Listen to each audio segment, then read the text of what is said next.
ठंड की मार और गरीब किसान प्रस्तावना गांव की सुबह कोहरे की चादर से ढकी थी। ठंडी हवाएं हर ओर बह रही थीं। गांव के गरीब किसानों की जिंदगी वैसे ही मुश्किलों से भरी होती है, लेकिन सर्दियों के मौसम में उनकी तकलीफें और बढ़ जाती हैं। यह कहानी ऐसे ही एक गरीब किसान रामलाल की है, जो ठंड की मार से जूझते हुए अपने परिवार और खेत के लिए संघर्ष करता है। पहला भाग, रामलाल की जिंदगी। रामलाल एक मेहनती किसान था। उसकी उम्र लगभग 45 साल थी, लेकिन कठोर मेहनत और गरीबी ने उसके चेहरे पर समय से पहले ही झुर्रियां डाल दी थीं। उसकी पत्नी गौरी और 3 बच्चे बबलू, मुन्नी और छोटू उसके साथ रहते थे। उनका छोटा सा घर कच्ची मिट्टी का बना था, जिसकी छत पुराने खपरेलों से ढकी थी। रामलाल के पास केवल 2 बीघा जमीन थी। यही जमीन उसके परिवार का पेट पालने का साधन थी। हालांकि ठंड के मौसम में फसल की देखभाल करना और परिवार को ठंड से बचाना एक बड़ी चुनौती बन जाता था। दूसरा भाग, ठंड का कहर। सर्दियों के दिनों में गांव में ठंड इतनी बढ़ गई थी कि रामलाल के हाथ पैर सुन्न हो जाते थे। सुबह जल्दी उठकर वह खेत पर जाता था, जहां गेहूं की फसल खड़ी थी।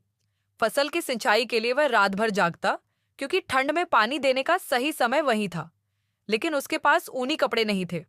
वह पुरानी चादर लपेटकर ठंड से बचने की कोशिश करता। गांव में ठंड से कई लोग बीमार पड़ गए थे। रामलाल का सबसे छोटा बेटा छोटू भी ठंड के कारण बुखार में तप रहा था। डॉक्टर के पास जाने के पैसे नहीं थे, इसलिए गौरी ने घरेलू उपायों से उसका इलाज करने की कोशिश की। तीसरा भाग, संघर्ष और उम्मीद। रामलाल ने अपने दोस्तों और रिश्तेदारों से मदद मांगी, लेकिन सभी किसान एक जैसी स्थिति में थे। किसी के पास अतिरिक्त पैसा नहीं था।